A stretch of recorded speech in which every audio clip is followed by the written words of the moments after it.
Hello, everybody. We will wait a few minutes for more participants to join the meeting, okay?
Let's start. Good afternoon, everybody. Welcome to the second session of this workshop.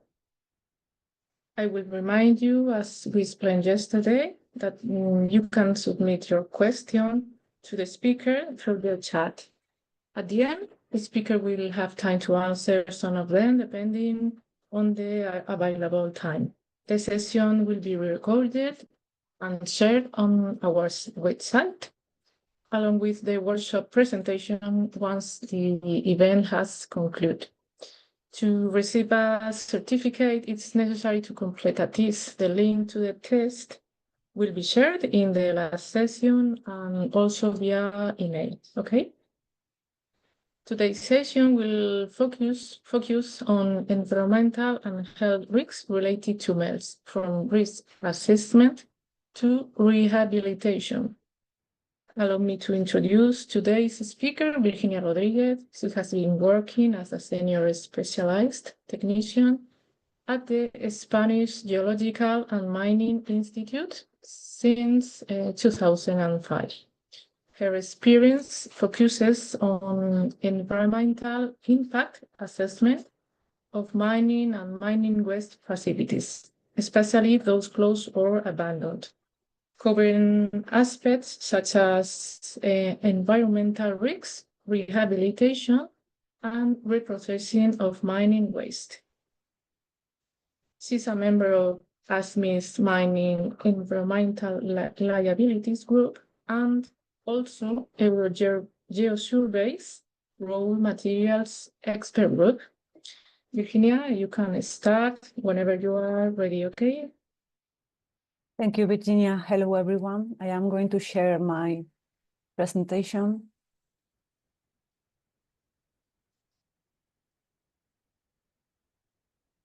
Can you see my presentation now? Yes.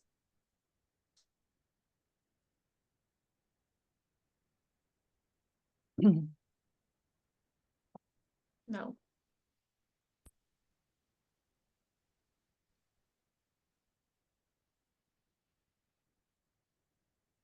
Is now okay? Yes, we can see it. Well, I start. Hello, everybody. Thank you for your attendance. Today, I am going to tell you about environmental risks related to mining environmental liabilities, and I want to get an overview that we pass from risk assessment to rehabilitation.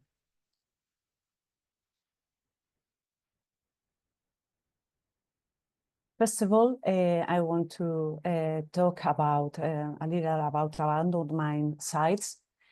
The problem of abandoned mine sites in countries with a significant historical mining industry has made necessary to develop policies and public action in many of them, and to reduce and control the risks.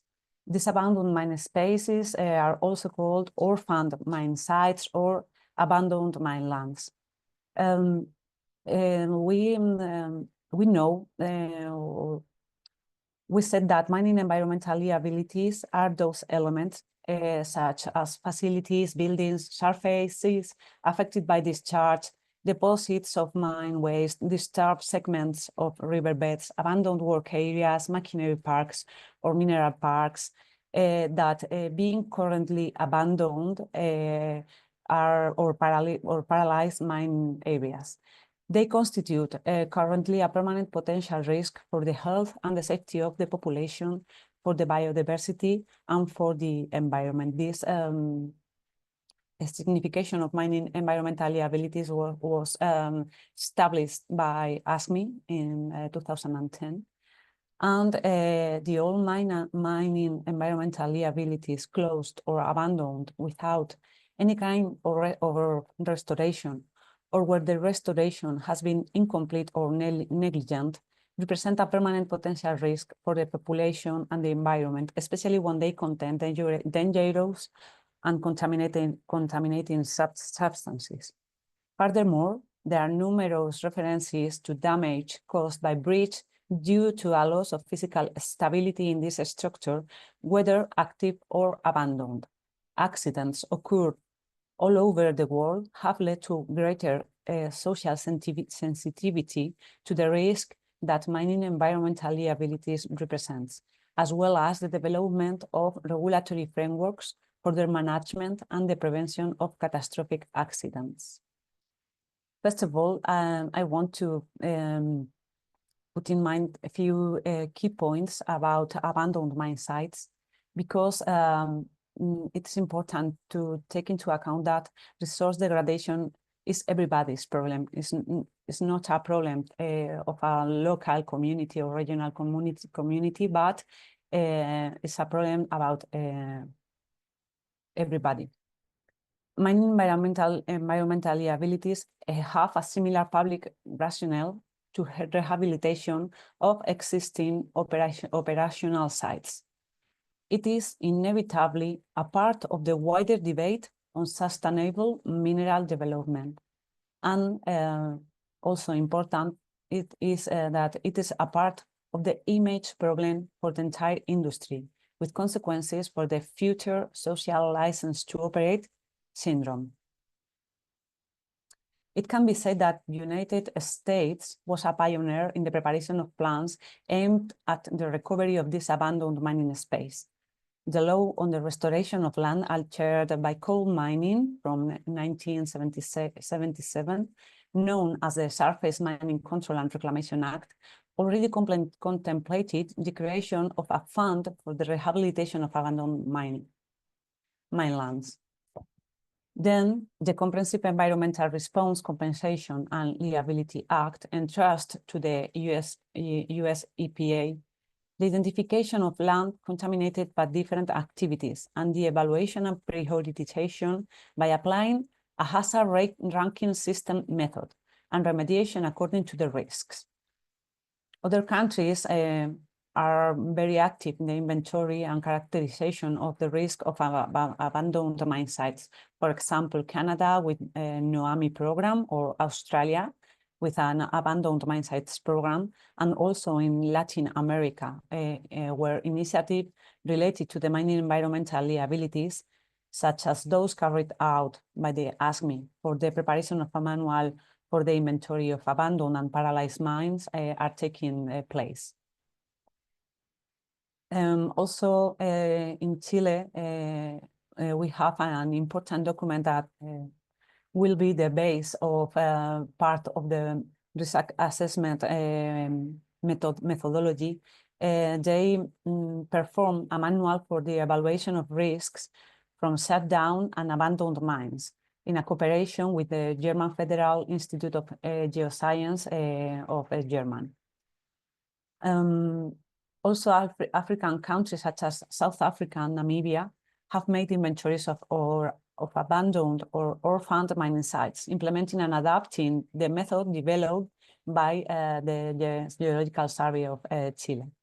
And in Europe, the Mine Waste Directive encouraged member states to perform inventories of abandoned mining sites, applying methodologies of risk analysis for the purpose of establishing a hierarchy of these liabilities based on the threat that they represent for the population and the environment. Some countries have developed their own risk assessment procedures.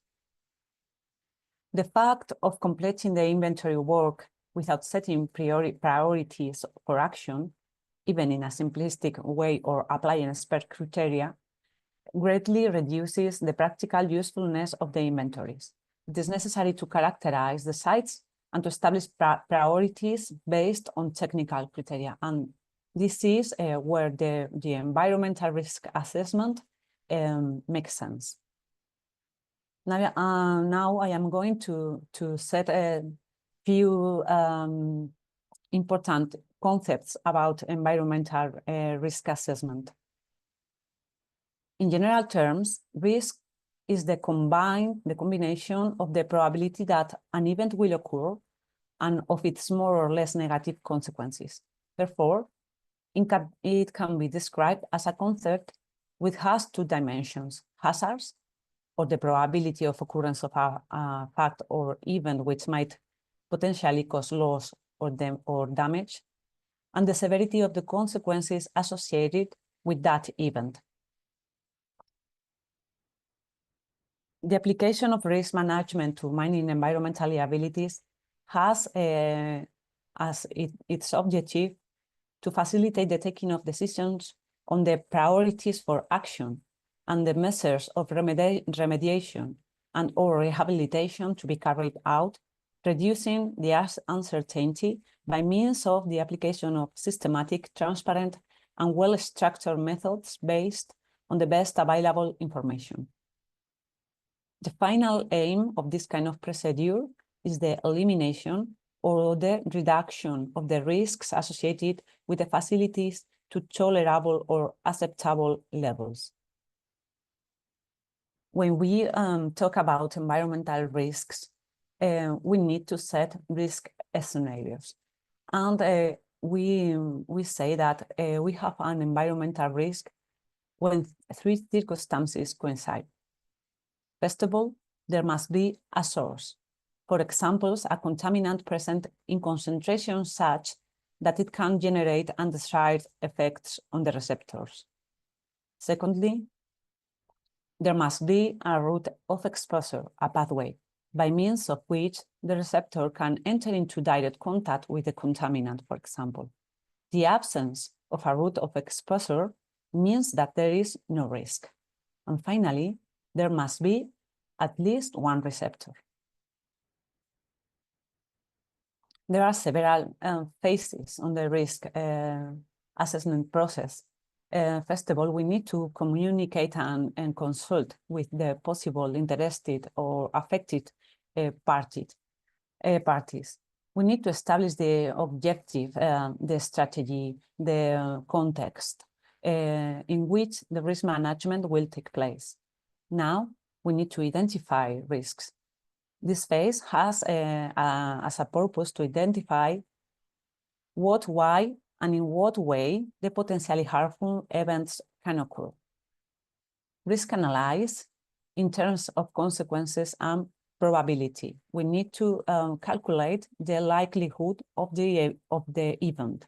At this stage, the rank or magnitude that the severity or gravity of the potential consequences may achieve is considered together with how probable is that those consequences should occur. The combination of both factors enables to estimate levels of risk to be determined. Then we have the risk assessment that consists of the comparison of the estimated levels of risk among themselves and with levels of acceptability. Risk can be ordered making possible to identify priorities of action and the design of the most effective mitigating measures. When risks are unacceptable, they must be eliminated or reduced to the minimum tolerable, following the alert criterion as low as reasonable possible and applying the best available technology criterion. If the risk level is low or very low, it might be considered acceptable, and it might be proposed that no kind of action should be taken. Then we need to treat the risk, to manage the risk. Implementing actions of strategies in the assessment phase. In the case of low priority risks, the response will be acceptance, control, and monitoring. For other risks, the application of the specific proposed management plan. And finally, we need to perform the monitoring and review of the operation of the risk management system. When we are performing a risk assessment process, we need to know that the prediction of risks implies a certain degree of the prediction of risk implies a certain degree of uncertainty.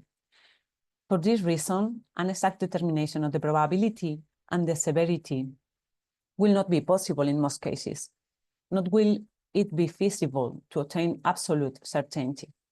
It is for this reason that risk analysis may be carried out with different degrees of refinement, depending on data available. According to the circumstances, the analysis may be qualitative, semi-quantitative, or quantitative, or a combination of these. The complexity and the cost of this analysis follow an ascending order which goes from the qualitative to the quantitative. In practice, qualitative analysis is often used first to obtain a general indication of the level of risk, and subsequently, it is possible to make a more detailed quantitative analysis if there is information which make it possible or resources are devoted to obtain the information. Being very simple, I can say that we have two levels of risk assessment. First of all, we have a simplified risk assessment. In preliminary risk assessment analysis, qualitative assessments are generally applied using descriptive and qualifying scales, which attempt to reflect relative positions on a scale or order to specify the hazard and the magnitude of severity of the damage. Or we can perform a detailed risk assessment. It will normally be necessary to make a risk assessment in greater detail in those cases in which there is a high degree of uncertainty about the simplified assessment carried out earlier, or when the design or rehabilitation or remediation actions is contemplated. Here, I want to show you a chart with a comprehensive framework about all the actions we can make with mining environmental facilities. We can perform an inventory and a preliminary risk assessment. Sometimes we have first of all the inventory, and then we have to perform the preliminary risk assessment, or perhaps they are being carried out at the same time. When we have performed the inventory and the preliminary risk assessment, we will have a risk-based inventory with a list of mining environmental liabilities with a different level of risk. This led us to prioritize. We can put in order the mining environmental liabilities regarding their environmental risks, and we have a prioritized list. In case we need to go further, we could perform a detailed risk assessment. This action is important when one is thinking about a rehabilitation program.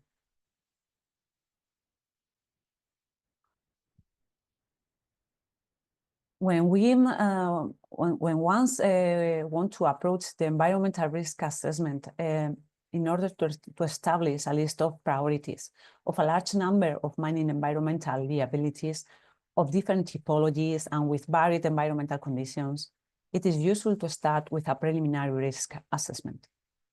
The fundamental criteria of the simplified environmental risk assessment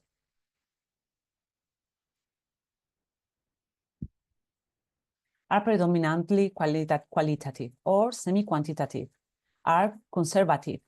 That means that it's pessimistic, and economizing from the point of view of information acquisition, seeking to maximize the use of existing data.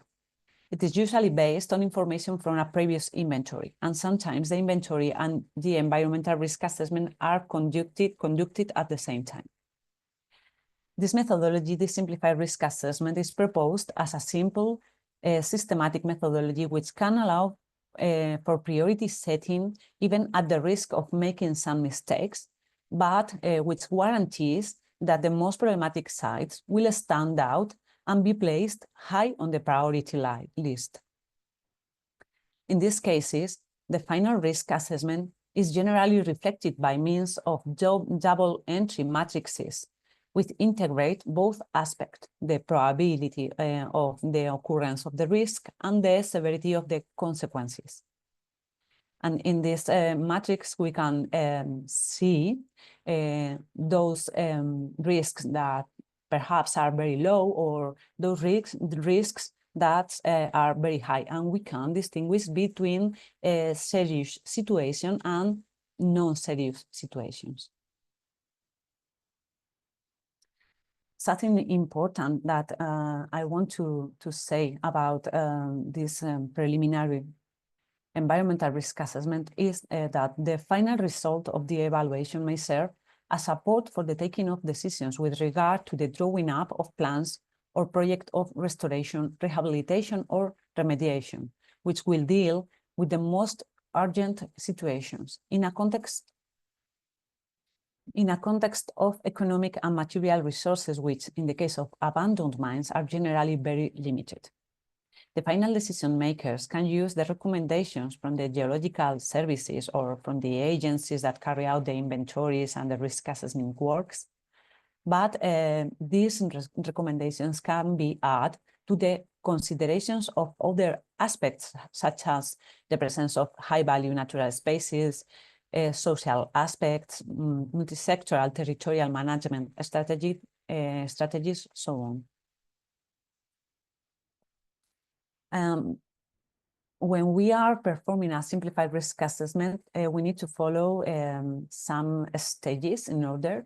First of all, we need to identify the situation which entail a risk, or it is called risk scenario. We need to set risk scenarios.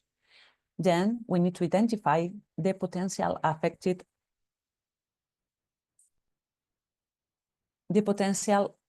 receptors. Following, we need to estimate the probability of occurrence for each risk scenario, and then the severity of the consequences of the different receptors. When we apply these values to our risk matrix, we can distinguish risk by their level of significance, which allows to catalog the mining environmental liabilities by priority of actions. And finally, we need to prepare a prioritized list of mining environmental liabilities. Perhaps we will need to perform or not a detailed risk assessment after, but it will normally be necessary to make a risk assessment in greater detail in those cases I mentioned earlier. For example, when we are thinking about a rehabilitation program.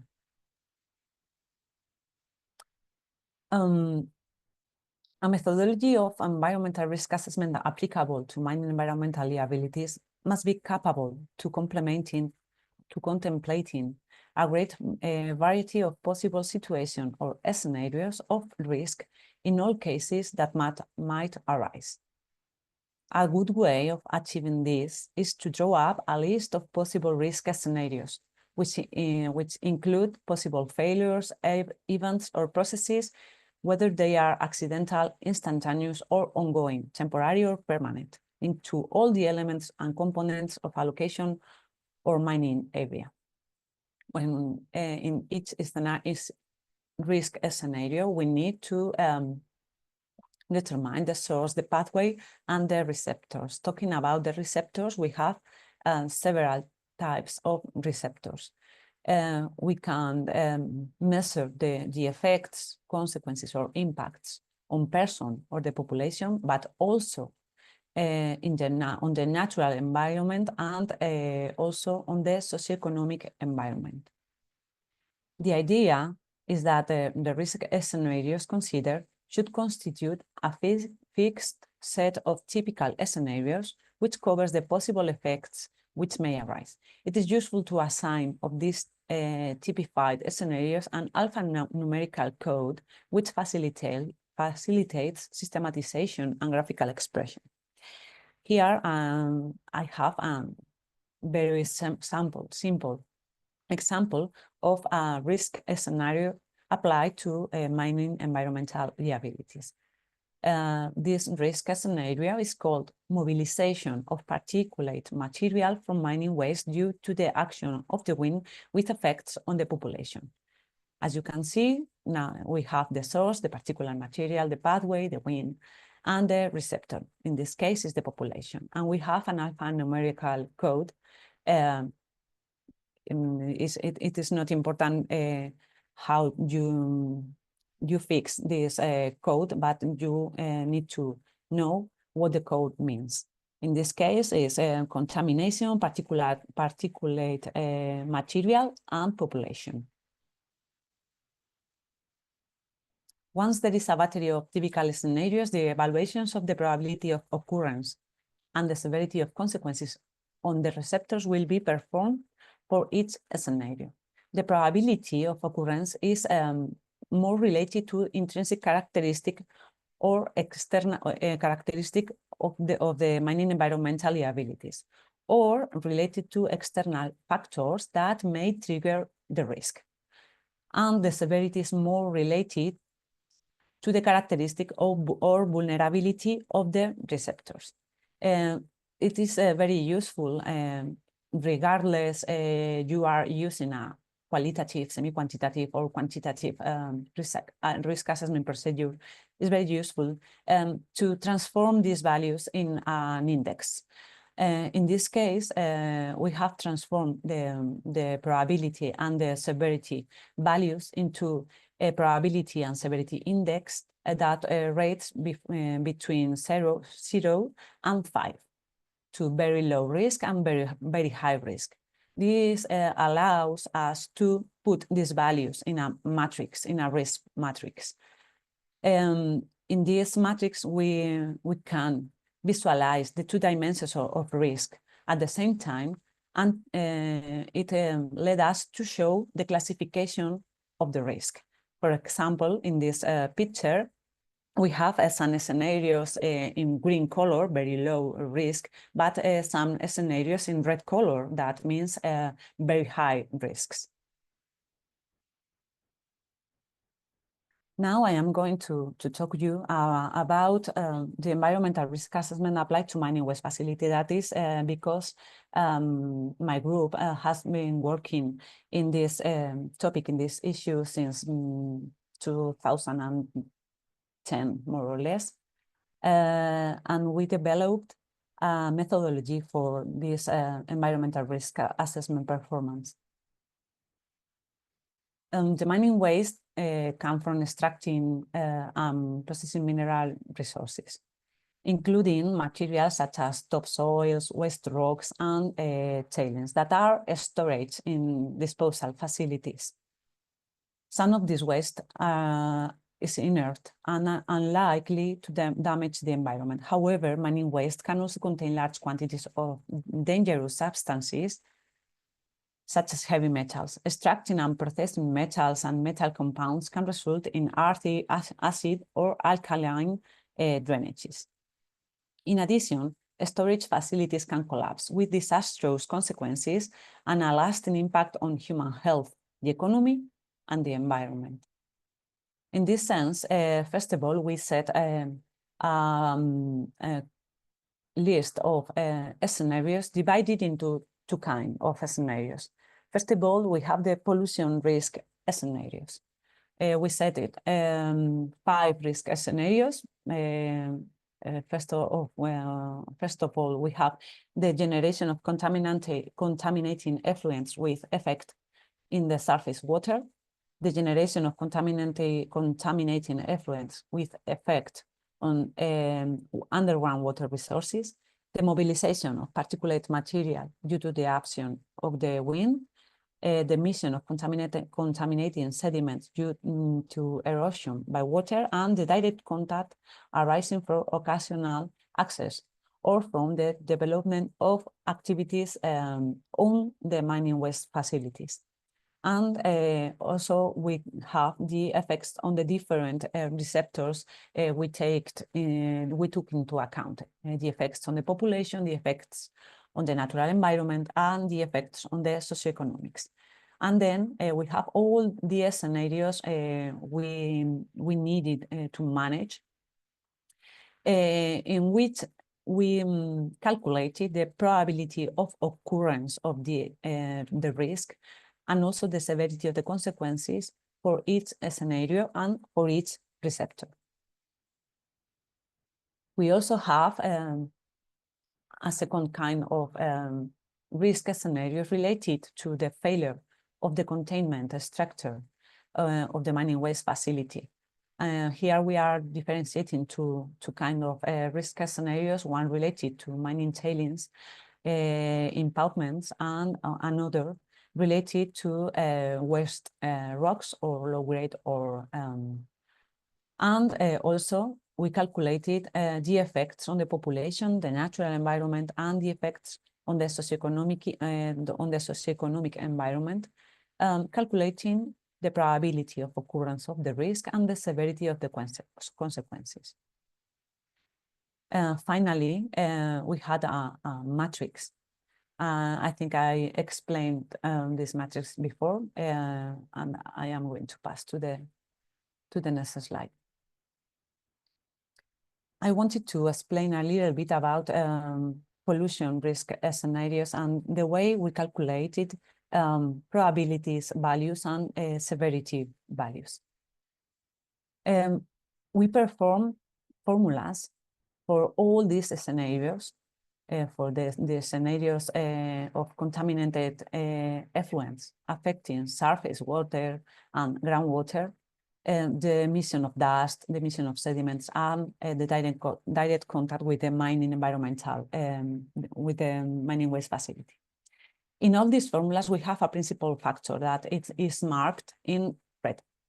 As we wanted to have probability and severity values between 0 and 5, we decided to assign to this principal factor a number of 5, and the rest of secondary factors were rating before 0 and 1. Then these additional factors only could diminish the value of the in the probability index. Once set the risk scenario, the source, the pathway, the receptor, the description, the scenarios codes, we need to perform and applying the formula. In this case, we are talking about a scenario of the emission of contaminated effluents that can impact the surface water. First of all, we thought what was the problem if the waste was qualified as inert waste. waste. So if we have an inert waste, we don't have a risk scenario because we don't have the source. But if the waste was not inert, we need to calculate the toxicity factor. This is the principal factor in the formula in this probability index. To calculate this toxicity factor, we perform a leaching test and compared the amount of metals dissolved in the leachate with a standard of water quality. And with this quotient, with this hazard quotient, we've translated to a toxicity factor value. In this case, the contamination of surface water bodies for effluents coming from mining waste facilities, we also needed to take into account the proximity of the source of the mining waste facility to water bodies. Being the value higher, the nearer is the mining waste facility to the water body. And we set a factor that we called unprotected surface. That means that we need to know if the surface of the mining waste facility was covered with some kind of material or with vegetation, for example. And the more unprotected surface, the great value have this factor.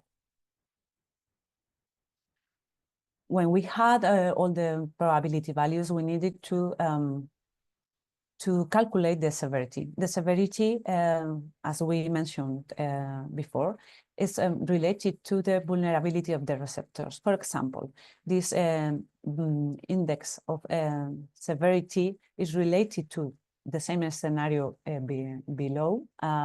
before, effluents contaminating surface water, but that can impact on population. People can drink this water, or people can use this water for some uses. And we set a factor, Px, that means how amount of people can consume directly this drinking water. We consider the severity the higher, with a number of 5, when more than 50 people could drink this water. And we also consider the vulnerability of the uses, of the different uses that population can implement to this water. We have a very high vulnerability uses, for example, water supply or irrigation, or farming uses, aquaculture, recreational use, industrial use, other uses. All these uses have a different value of vulnerability and contribute differently to the value of the index of severity. We perform the same framework that I explained for the different scenarios, but I don't want to be so exhaustive with this, and I am going to pass the slides. If someone needs more information, please tell me in private or in the chat.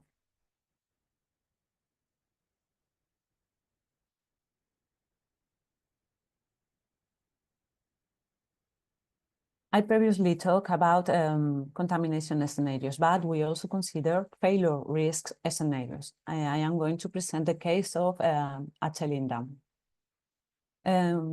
When we are talking about the probability of occurrence of a failure in a tailing dam, we need to know information about the intrinsic characteristic of the mining waste facility. For example, the design and construction features of the dike, the waste volume, the placement of the mining waste facility, but other features that can trigger the risk of failure. For example, the presence of a physical loss of integrity, for example, erosive states, instabilities, and the hazards that are related to the location in which a mining waste facility is located. For example, seismic hazards, overloads, slope failures, etc. And we perform the probability of occurrence of this failure risk as a sum, direct sum of these all factors.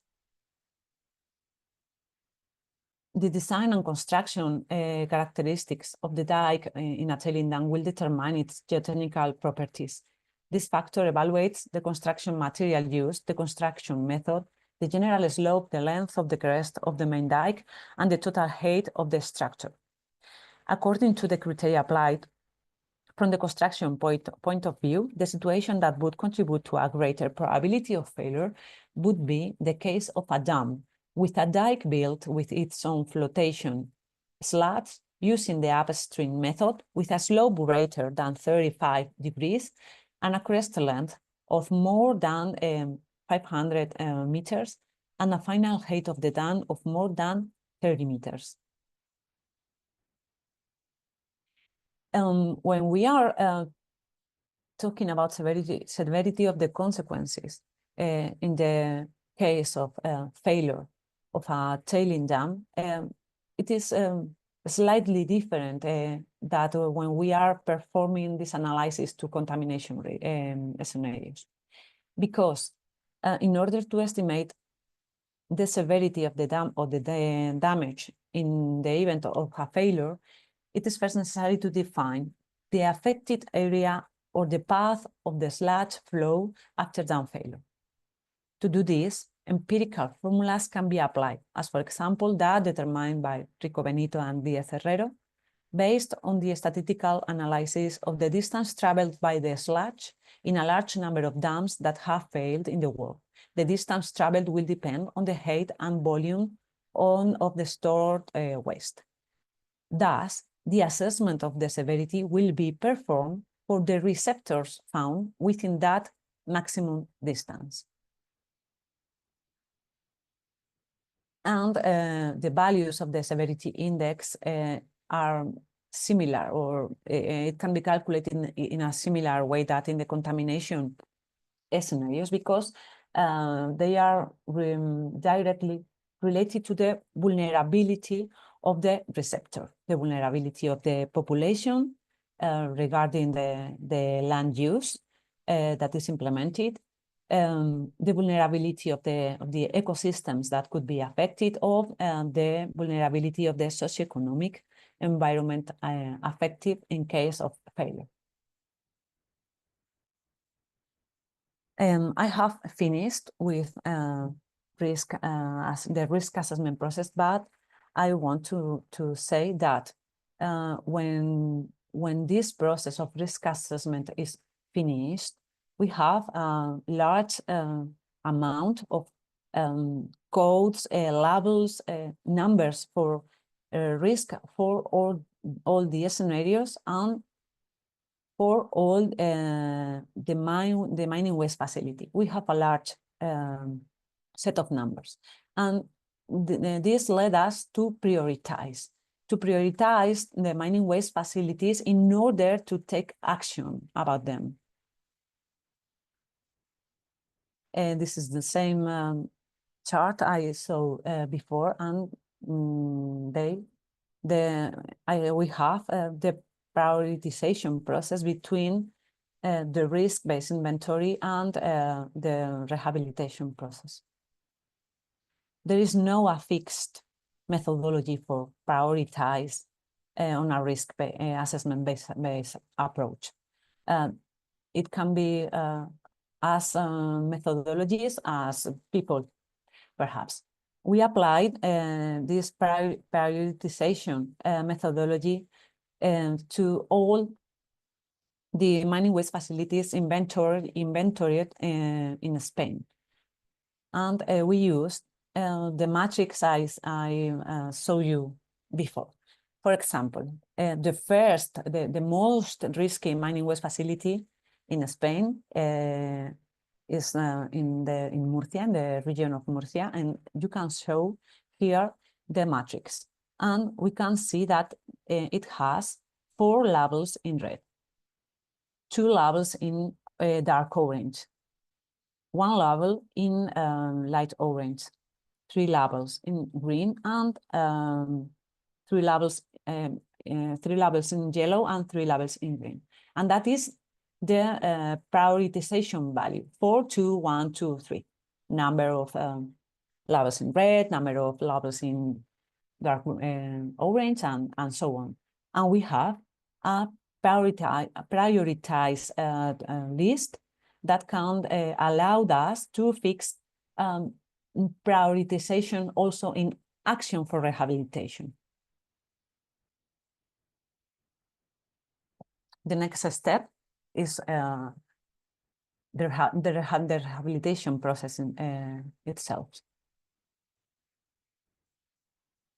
First of all, I wanted to say some few points about what we mean for rehabilitation. According to the National Academy of Science of the United States, restoration refers to work aimed at returning disturbed land to its original state, which is recognized as practically impossible or impracticable in the case of mining waste facility. But rehabilitation intended to bring the land to an established appearance and productivity in accordance with a previous plan, and to be ecologically stable, so that is that not contribute substantially to environmental degradation, and is integrated into the surrounding landscape. Is defined as the treatment of land affected by mining activities in such a way as to return the land to a satisfactory state, in particular as regards as appropriate soil quality, wildlife, natural habitats, freshwater system, landscape, and also appropriate beneficial uses. So we prefer to talk about rehabilitation when we are talking about mining waste facilities, because this approximation is more realistic. When the toxicity of waste becomes predominant, the term remediation is often used, which normally refers to the minimization of the actual or potential risk to the environment or human health to acceptable limits. Theoretically, the technical and scientific fundamentals that are applicable to the restoration or rehabilitation of abandoned mine areas are the same as for the restoration of active mines, except in those circumstances in which the state of alteration of the land makes the application of measures difficult, or when processes that increase the stage of degradation of the land occur or are triggered, or in those situations in which prevention would have been more effective than correction.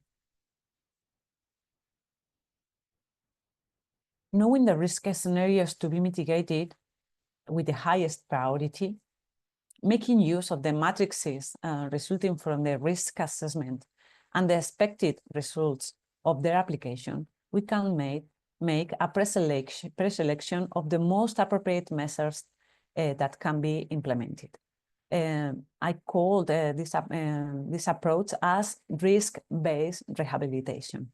We have our matrix, we have our risk, we know what is the most risky situation, and we can act first or hard in those risky situations.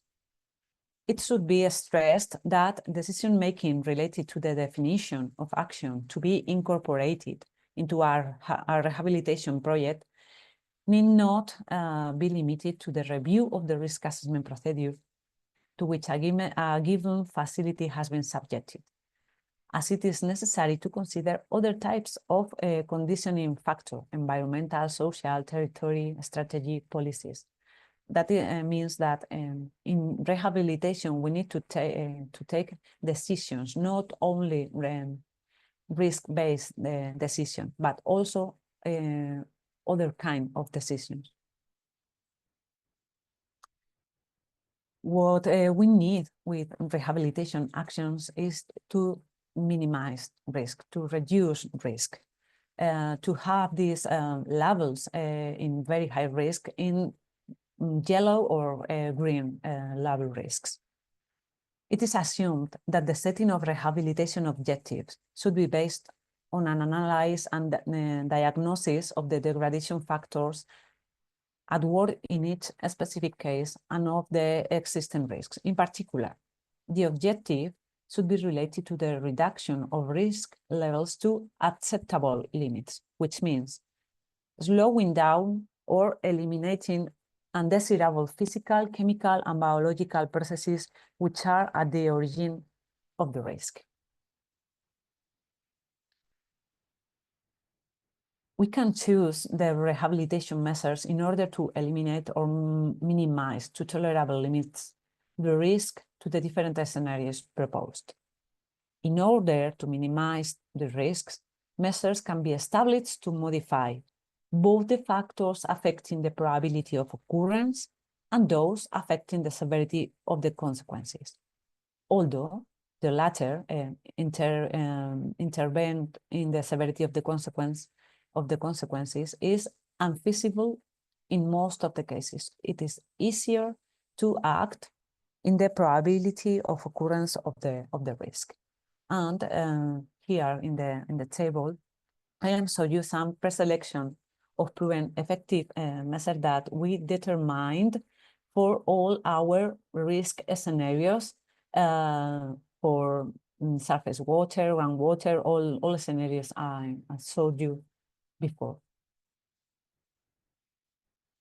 A very, very important thing that we need to take into account when we are programming a rehabilitation process is the monitoring. Because in a rehabilitation project, many aspects are at stake that need to be controlled and experimented with, handling various analytical parameters during a monitoring period that can be lengthy. Apart from the geotechnical and hydrological aspects, a monitoring program may involve, for example, all those soil, water, biological parameters, etc., that are considered most useful for each specific case. We need to keep in mind that mining environmental liabilities will remain forever. And then some final considerations in the process of rehabilitation. It should be noted that a given rehabilitation project for an abandoned mining waste facility does not necessarily have to be limited to the perimeter of the facility, because in some cases it would be appropriate to include in the project neighboring or nearby areas with or without mining waste. And all the studies and inventory works, including risk assessment, are the key to understand the magnitude of the problem posed by the existence of environmental mining liabilities. They can provide initial technical information to support the decisions that may be taken to repair damage or to transform mining environmental liabilities into opportunities. All this requires initiatives which will normally be undertaken by administration with public money. It is at this point that the nature of liabilities is best understood, seen now from the perspective of what would be an economic or business balance sheet. The investments of public money to inventory, assess of risk, and rehabilitation or remediation of mining environmental liabilities represent a transfer of cost to society, which companies should have avoided. And now I would like finally to introduce some aspect about the recovery of valuable substances from mining waste in this context of inventory, risk assessment, prioritization, rehabilitation processes. Now we are in a framework in which circular economy is in all conversations, and we are moving through a sustainable mining framework. The implementation of strategies for circular economy necessarily goes through the reprocessing of mining waste. Closed and abandoned mining waste facilities are a significant concern in Europe and all around the world. Mining waste often contain high concentration of toxic elements, whose mobility and dispersion may pose an environmental hazard for soils, water, ecosystems, and people. Moreover, mining waste can present interesting contents in critical raw materials and secondary raw materials. Critical raw materials have become essential for the industry sector, being necessary to produce a wide range of products and applications used in everyday life and modern technologies. Reliable and unrestricted access to certain raw materials is a growing concern around the world. The shortage of these materials poses a high risk from the harmful substances that can be present in the mining waste, such as vanadium, cobaltum, antimonium, arsenicum, copper, nickel, are now catalogued as critical raw materials. The recovery of other potential harmful substances list, although not being critical raw materials, can be interesting as secondary raw materials. Other substances also present in mining waste, but not listed as potentially harmful, are catalogued as critical raw materials or can be considered as secondary raw materials. The removal of substances potentially harmful from mining waste is an important issue to solve in order to improve the environmental risk conditions of the facilities. And in addition, the remaining materials may be a source of secondary raw materials. Thus, the reprocessing of mining waste provides a triple benefit. First of all, the extraction of critical and secondary raw materials. Secondly, the removal of hazardous substances from the waste. And at last, it is a new opportunity to manage properly the remaining waste. When do we need to study the potential of mining waste for containing valuable secondary raw materials? We need to study this potential in the phase prior to prioritization process and prior the rehabilitation programs. It's very important to assess this potential for containing secondary raw materials before thinking about rehabilitation programs. But in the case that inventories or risk assessment studies are being carried out, it is an opportunity to also assess in this phase the potential for recovering valuable substances from the mining waste facilities. And that's all for my part, and thank you for your attention. Sorry for my problems with the mouse and with... Thank you.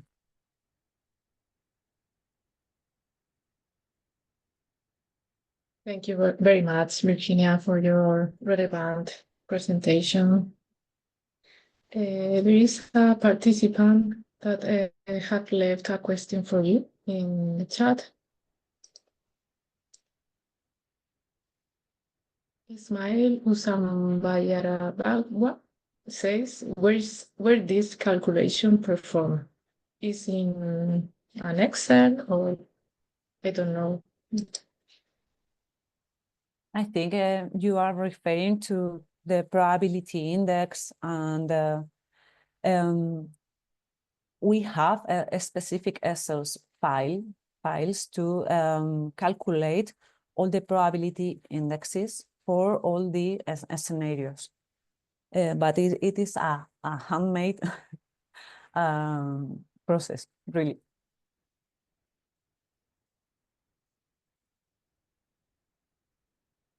Okay, thank you.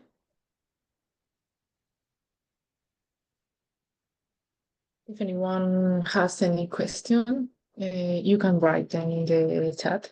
We can wait a few minutes.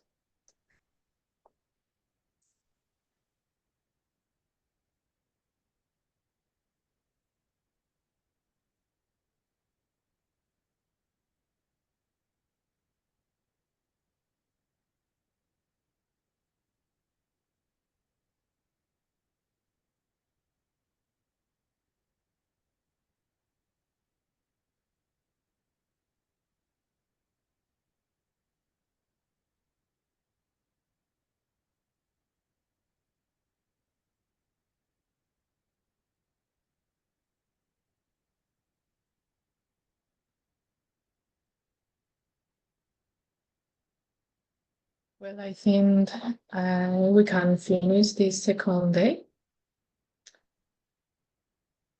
Thank you all for your attendance and interest. I hope you have found today's session interesting and inspiring. We look forward to seeing you next Monday for the third day of the workshop. See you soon. Thank you all. Bye-bye. Thank you, Virginia. Thank you so much. Bye.